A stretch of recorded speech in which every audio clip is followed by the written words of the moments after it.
So I think that's been like the hardest part is just been like the stop and go of everything. Like, Yeah. and also like with the type of injuries that I've dealt with, like there's no real, it's not like 6 weeks. All right, you're coming back for Right. the Connecticut Sun game on It's all about August how you feel in the 30th or moment. whatever. It's like, how do you feel? Like, and even like when I have been back, like I don't know how I'm going to feel the next day after playing, like when you're dealing with like these type of injuries. It only took one moment. Not a highlight, not a buzzer beater, not even a breaking news headline. Just a single raw sentence from Caitlin Clark. And the entire WNBA started to unravel. Disappointed isn't a big enough word. With those 5 words, the polished PR spin crumbled, and fans finally heard what they'd feared all along. This wasn't just another injury. This was betrayal. And betrayal doesn't fade quietly. It explodes. What came next wasn't business as usual. It was a rebellion. A full-blown crisis that is shaking the league to its core. It literally like pisses me off when people are like, she's not the face of the league. Who would be? What? Hell yeah to that. I'm all for that. But when people try to argue that she's not the face of our league, or if our league would be where we're at without her, you're dumb as Yeah. You're literally dumb as It didn't come during a game or in some locker room rant. It came under the blinding lights of a press conference with Caitlin Clark looking exhausted and done. When she said, "Disappointed isn't a big enough word," it wasn't just a star venting about a lost season. For fans, it was confirmation. Confirmation that every bruise they saw, every awkward limp she tried to play through, every vague update the league fed them, it had all been real. The league hadn't just failed her, it had lied to them. That single phrase hit like a hammer. To the outside world, it sounded small. But to those who had been paying attention, it was the crack in the armor that exposed the ugly truth. The WNBA's biggest star was broken. Not by chance, but by betrayal. From the opening tip of her rookie season, something was different. Be anybody. How can we win if we cannot make the right calls? Well, we know that since Caitlin Clark has went down, the WNBA viewership and the WNBA, just everything has been in a sunken place. I like to call it the upside down. Caitlin Clark wasn't just defended. She was targeted. Opponents didn't just guard her, they tried to break her. Every drive to the rim came with a hip check. Every screen turned into a shoulder to the ribs. And every time she hit the hardwood, fans braced themselves, wondering if this was the moment the league's brightest star would stay down. And yet, the whistles never came. The officials let it play out like it was all just part of the game. But this wasn't tough defense. This was hunting. It wasn't strategy. It was sabotage. Fans saw it instantly. As I'm editing this video, we just got the news that Caitlin Clark will be sidelined for at least 2 weeks with a left quad strain. Now, at this point in time, we don't have too much information on the injury, except that it is a new injury. This is not the injury that she was dealing with during preseason, but I just wanted to give you guys that update because it's obviously one of the biggest news stories. Clips flooded social media, with slow-motion replays showing Clark getting shoved, grabbed, and blindsided far beyond what anyone would call basketball. Commentators started to whisper about targeting. Fans shouted it louder. This wasn't competition, it was abuse. And the league? Silent. Executives acted like nothing was wrong. Officials dismissed the complaints as physical play. That was the insult on top of the injury. Because when you bring in a once-in-a-generation talent, the kind of player who sells out arenas, moves merchandise, and drags a struggling league into national relevance, you don't leave her exposed. You shield her. You protect the very foundation of your future. And then when she is running back on the other end of the court, it seems like she's grabbing her groin area. Now, it also seems like she's grabbing her right groin area, and her last groin injury was supposedly on the left side. But instead, Clark was left alone. Game after game, she was battered while the league looked the other way. Fans started keeping their own mental score. Every uncalled foul, every ignored cheap shot. Every time Clark staggered back to her feet while referees swallowed their whistles. And with each hit, frustration hardened into rage. Because fans weren't just watching Clark, they were investing in her. Buying jerseys, paying hundreds for tickets, subscribing to broadcasts just to watch her play. They weren't investing in the WNBA as a whole. They were investing in her. And the league couldn't even deliver the bare minimum. Safety. That was the first betrayal, the one that cut the deepest because it was so preventable. Crap beat out of them. Caitlin Clark, Sophie Cunningham. The list goes on and on as they're on the bench. Beat the hell up right now. By the way, Chloe Peterson did confirm, even if Caitlin Clark is healthy, she can't come back and play right now. It proved to fans that the WNBA didn't value Caitlin Clark the way they did. They didn't see her as the cornerstone of the future, just as a product to be used until she broke. And when fans realized that, the damage was irreversible. If the league's silence on the court was the first betrayal, what came next cut even deeper, because it came from the people who were supposed to protect Caitlin Clark the most. The Indiana Fever. The franchise that drafted her, promised to build around her, and sold fans on the idea that she would be the face of their future. Instead of safeguarding that future, they cashed it in for short-term profit.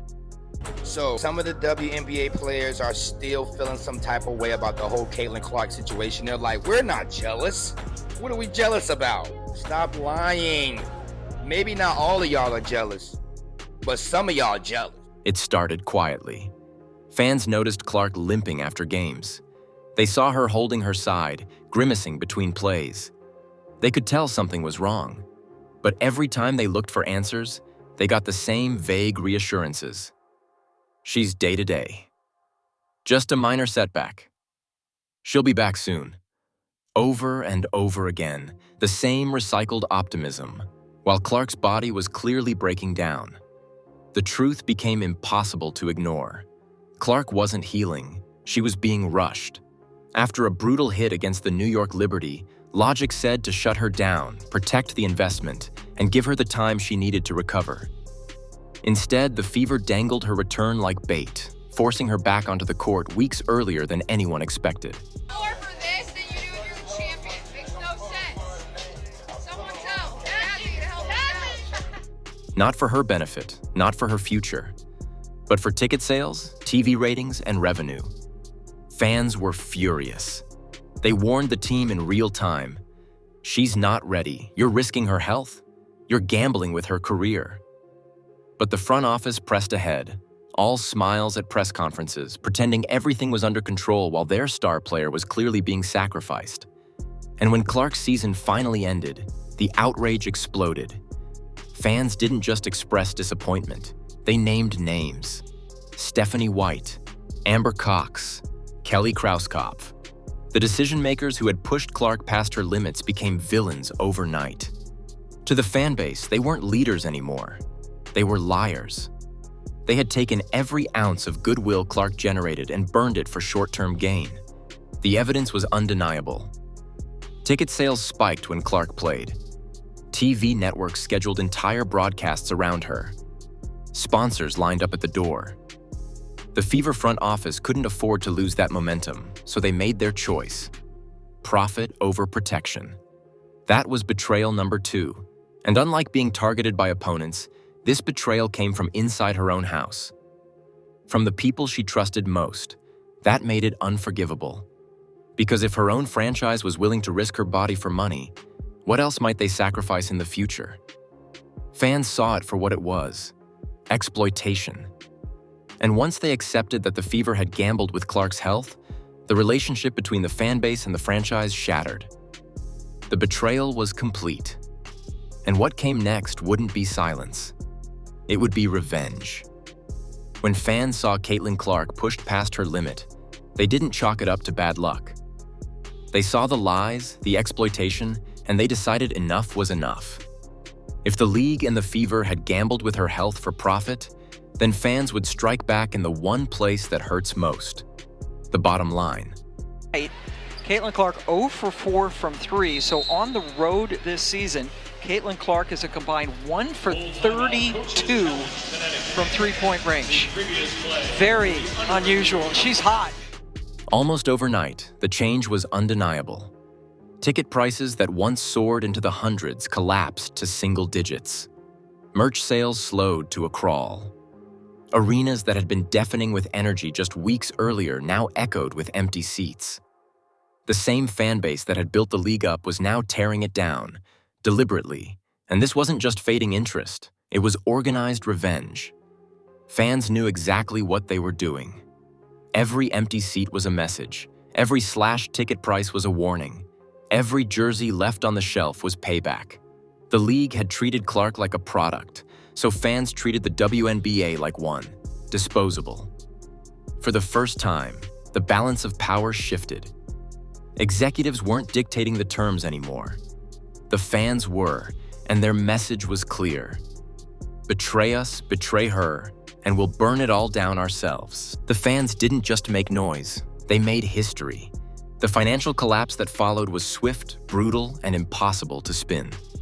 One week, Caitlin Clark's games were the hottest ticket in sports.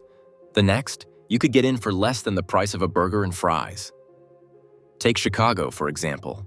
When Clark was on the floor, tickets soared to nearly $400 just to sit in the building. After her injury? $7. That wasn't a decline. That was annihilation. It wasn't just one market either. Washington tried to cash in by moving a Fever game to a bigger arena in Baltimore, expecting Clark to fill it. But when she was ruled out, demand cratered. Prices fell from $41 to $22, and whole sections sat empty. What was supposed to be a showcase turned into an embarrassment, a reminder that without Clark, the league had no draw. And it spread everywhere. Merch sales dried up. The secondary ticket market collapsed. National broadcasts that once leaned on Clark's star power lost their spark as cameras panned across half-empty arenas. The league had built everything on one player, and when she was gone, the foundation disintegrated in weeks. What made it sting even more was that fans knew this wasn't an accident. It was revenge, executed with precision. They weren't passively drifting away. Possession. This is the ball handler. There's a grab, there's a hold, there's another grab. I mean, all of those are fouls. Every single one of them. And here, that's a foul, and finally they call it on the arm. They were deliberately shutting their wallets, proving that if the WNBA valued profit over protection, they could destroy that profit overnight. The message couldn't have been clearer. You can gamble with Caitlin Clark's health, but don't gamble with the loyalty of her fans. Because when they decide to hit back, they don't just dent the system, they collapse it. If empty arenas and collapsing ticket sales were the first warning signs, what came next was the death blow. The media walked away. For months, the WNBA basked in coverage it had never dreamed of. National headlines, primetime broadcasts, viral clips, all built on one name, Caitlin Clark. She wasn't just a story. She was the story. Sports talk shows led with her highlights. Radio hosts built entire segments around her. Networks shifted schedules just to ride her momentum. But the moment she was gone, the spotlight didn't fade. It vanished. Commentators weren't shy about it either.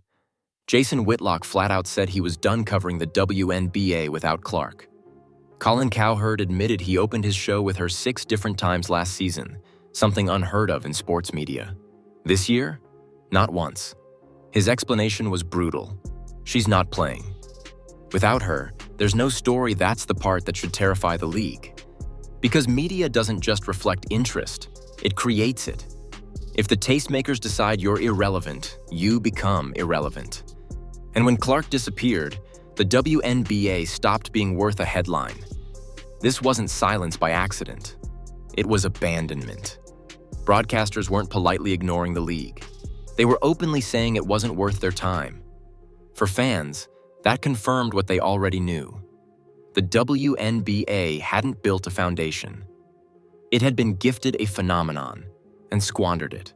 When the media turned its back, the league's problems went from financial to existential. Because you can survive empty seats, you can survive low ticket prices, but you can't survive invisibility. And that's exactly what the WNBA became the moment Caitlin Clark was no longer on the court. The WNBA's rise wasn't the result of smart planning. It was the result of one player. Caitlin Clark didn't just boost the league. She was the league. And when she went down, everything collapsed. Before Clark, games struggled for attention.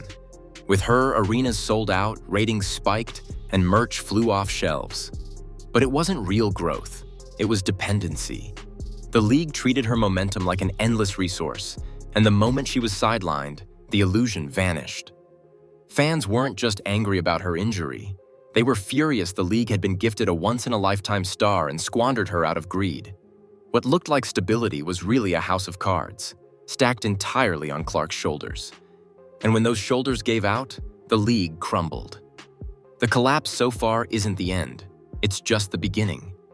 Fans have revolted, the media has walked away, and trust inside the Fever organization is shattered. Now the league faces its most dangerous question. Will Caitlin Clark even want to come back? Because the truth is simple. The WNBA didn't build her, she built them. And if she walks away, this won't be a crisis. It'll be the obituary. So here we are, a league on the edge, a fan base in open revolt, and a superstar who may decide the WNBA's fate with a single choice. Caitlin Clark's words weren't just about her season. They were a verdict on an entire system. And if the league doesn't change, those words may end up being its epitaph. But what do you think? Will Caitlin Clark ever trust the WNBA again? Or has the league already lost the one player it couldn't afford to betray? Let me know in the comments, because this story isn't finished. And when the next twist drops, you know I'll be here to break it down.